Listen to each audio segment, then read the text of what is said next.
Hey, welcome back to my channel, and if this is the first time you're here, hello, welcome, it's nice to see you. Today, I'm going to be telling you the truth about the Tower of Babel. More specifically, we're going to be talking about the historicity, or rather, the facts of the Tower of Babel. In other words, we're going to be asking the simple question, is this a real story, or is it not a real story? Well, that's what we're going to find out today. So let's roll the intro and we'll go ahead and get started.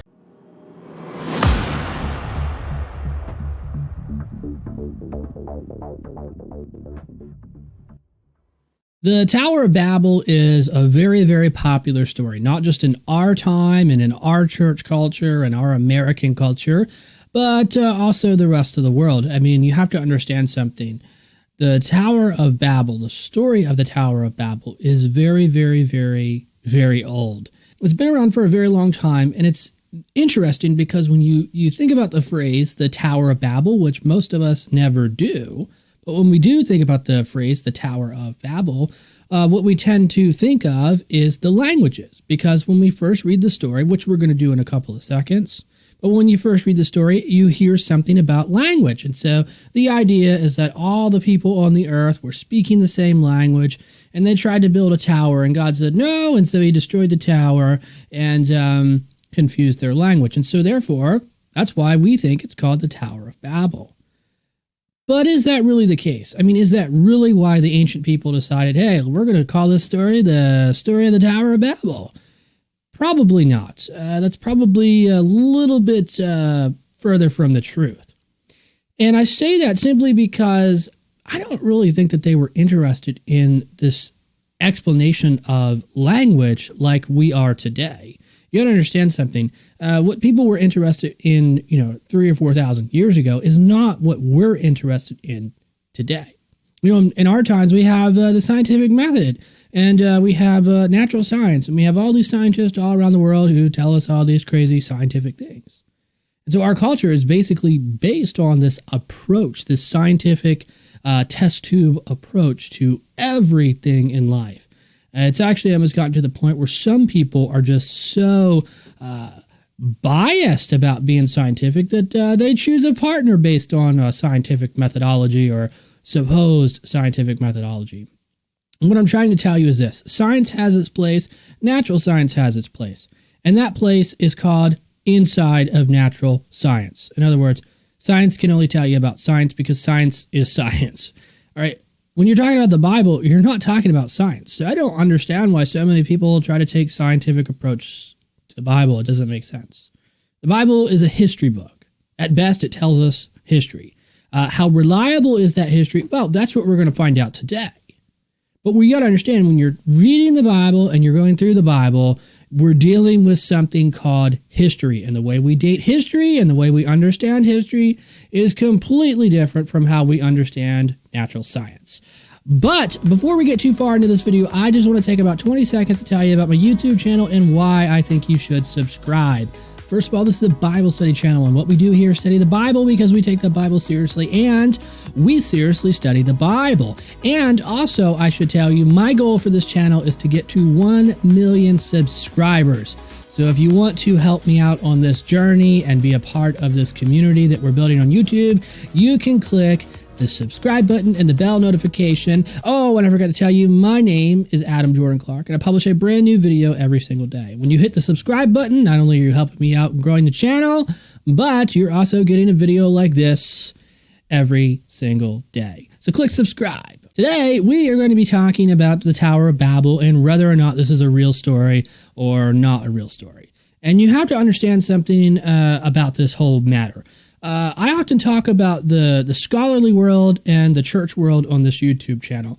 And the reason why I do that is simply because there is a difference. There's a big difference when it comes to the Bible in the church world. I like to call it the church world because it's basically all the stuff that your pastor is going to tell you.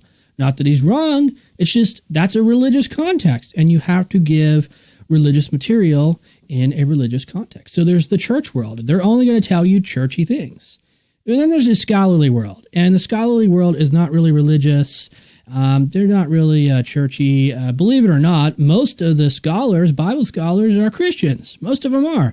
But the way they operate is through agnosticism. Most of them operate in terms of the belief of agnosticism. So they don't really, try to be too religious in their study. And so therefore you have two entirely different worlds when it comes to the Bible. And unfortunately, most people only know about the church world because, well, that's where they go to get information. When's the last time you called up a scholar and said, hey, scholar Bible guy, what do you think about the story of the Tower of Babel? I mean, chances are you've probably never done that, just like the person sitting next to you and all the other people you've met.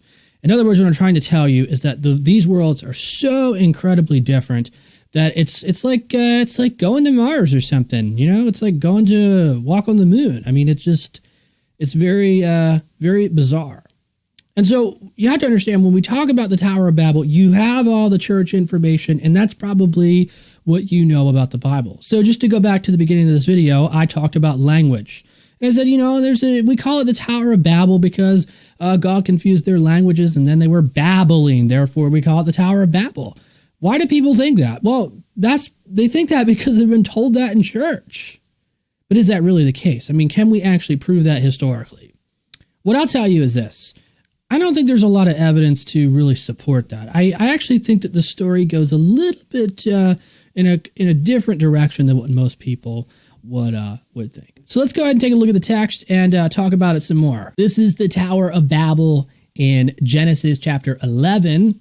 And it starts out by saying that the whole world had one language and the same words. And as people migrated around the planet, they all came to a single place. And then they said to each other, come, let us make bricks and burn them thoroughly. And they had the brick for stone, and they had tar for mortar. And they said, come, let us build ourselves a city, a tower, whose top reaches to the heavens. And let us make a name for ourselves, lest we be scattered over the face of the planets. So what a lot of people tend to do when they read this passage is they take the first part of the passage and then they take the second part of the passage and they just look at those two things and they combine them together and then they come up with an idea, and that idea sounds a little bit like this. All these people got together in one place, they all spoke one language, and so therefore they came up with this plan to build a tower. And the reason why they were building a tower is because they wanted to get to God and to heaven. And no man comes to the Father except through Jesus. Except, Jesus didn't exist then, and he wasn't the savior of the world at the time. So, that obviously that interpretation doesn't work. I understand you got the allegory people out there, that's fine, but that's just not what this is talking about. So let me show you a little bit more about this passage. One phrase that stands out the most is this phrase right here, where it says, come, let us make bricks and burn them thoroughly. And they had brick for stone, and they had tar and mortar. When you read the Bible historically, these are the kinds of details that you look for. Because when you read it, it doesn't make sense. So what I'm trying to say is this. When you look at the modern church answer or explanation of this passage, what do you do about the burning of the bricks? These baked bricks. What do these baked bricks have to do with anything? And so the point of the matter is here, very simply put, is that when you read the text historically, this is the piece of text that stands out a lot. And everything else just kind of disappears, and all of a sudden this text gets brought forward. It gets brought close to your attention. Because if they didn't bake the bricks, this information would not be in the text.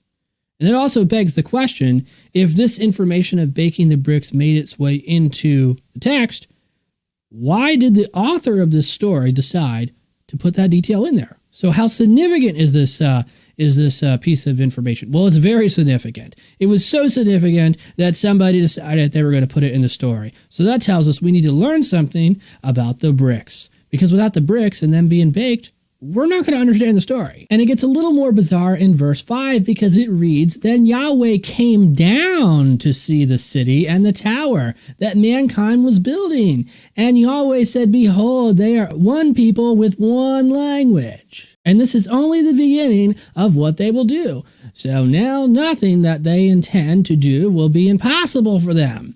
Come, let us go down and confuse their language so that they will not understand each other's language. So Yahweh scattered them from the face of over the earth, and they stopped building the city. Therefore, its name was called Babel, for Yahweh confused the language of the whole earth, and there Yahweh scattered them all over the place. Now, I know what you're probably thinking. You're probably thinking, wow, this guy's a real idiot. He just told me a couple of seconds ago that the story of the Tower of Babel is not about God confusing languages and that the church answer is completely wrong. And then he opened up the Bible and read it. And he can't get the simple fact that this story is talking about God confusing people's languages, and therefore it's Babel, so therefore it's called the Tower of Babel. I understand that point, and it's definitely worth commenting something like that below. So go ahead and do that. But let me just tell you something. If you pay attention to the way that this story reads, and you read it over and over and over again, and you pay attention to two important phrases, you'll begin to see something a little bit different about the story. The two things that you'll notice is, number one, it talks about the burning of the bricks, baking these bricks. Why is that important, and why is that in the Bible? Number two, it also tells us that they're making the tower so God can come down to them. Isn't that very interesting? God comes down to meet these people. And so it makes you wonder, why are they actually building this tower? Well, so here's the thing. There are some historians who tend to think that the reason why they were building this tower is simply because it was just an ordinary religious practice back in those days. Everybody built towers or ziggurats, as they're called, which are basically temples. I mean, people built temples all the time to worship their gods. And this is probably a tower that's in the city of Babylon, which is why it's called Babel. And so how did the Israelites get the story? Well, historians think that when the king Nebuchadnezzar came in and took captive, or enslaved rather, the Israelites, he marched them back to Babylon. And as they were coming back to Babylon, they saw this tower and said, wow, that's a big tower. Look at how they're burning the bricks, and they have the tar and everything. And apparently, something happened during the construction, and the tower fell down. We don't know why, but it fell down. And so basically what ended up happening is the Israelites looked at this story, and they're in captivity, and so they got to write an amazing story about Yahweh and how Yahweh is the God of all gods. And so what do? They write a narrative around this historical fact. It's actually a common practice that we see in the Bible. It's actually what's so fascinating about history and theology in the Bible, is that when you're reading the Bible, you're going to find a lot of historical facts, like the story of the Tower of Babel. This was a real place, guys. This is it's not a fictional story. Like, this really happened. There really was a place called, there really was a tower, it really was a Babylon. The tower probably was in Babylon. As a real story. We found the bricks, okay? I've got some stuff linked below. You can go and check it out. But, most historians are saying, hey, yeah, this Tower of Babel is real. But what's interesting is what happens with theology. And theology is basically the study of God, or discourse about God, or discussion about God. And so what these biblical authors were doing is they were taking historical facts and writing narratives about Yahweh around these historical facts. And sometimes they kind of change the historical facts just a little bit, just to, make a theological point. The Gospel of John is a great example of this. The book of Acts is another great example.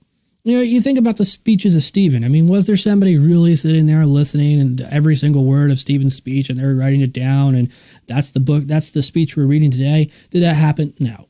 The author is obviously making the speech up. Did a speech happen? Yeah. Do we actually have the words of that speech? Probably not. And so we see this kind of stuff all throughout the Bible. It's just an ancient tool. It's just an ancient way of writing that everybody used.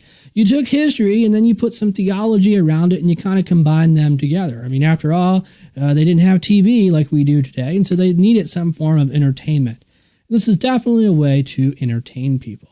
Listen, if you like this video, go ahead and let me know in the comments below. And if you never thought about the Tower of Babel and the bricks and what this stuff actually means, let me know in the comments below. Why do you think that the Bible has this passage in there about the bricks being baked and placed in a certain way to build this tower? Why do you think that's there if it's not important? Let me know in the comments below. I have some more playlists up here if you want to go and check them out. Don't forget to click the big red A, because when you do, you subscribe to the channel, and I publish a video every single day on something interesting about the Bible. My name's Adam Jordan Clark. Thanks for watching, and as always, I will see you in the next video.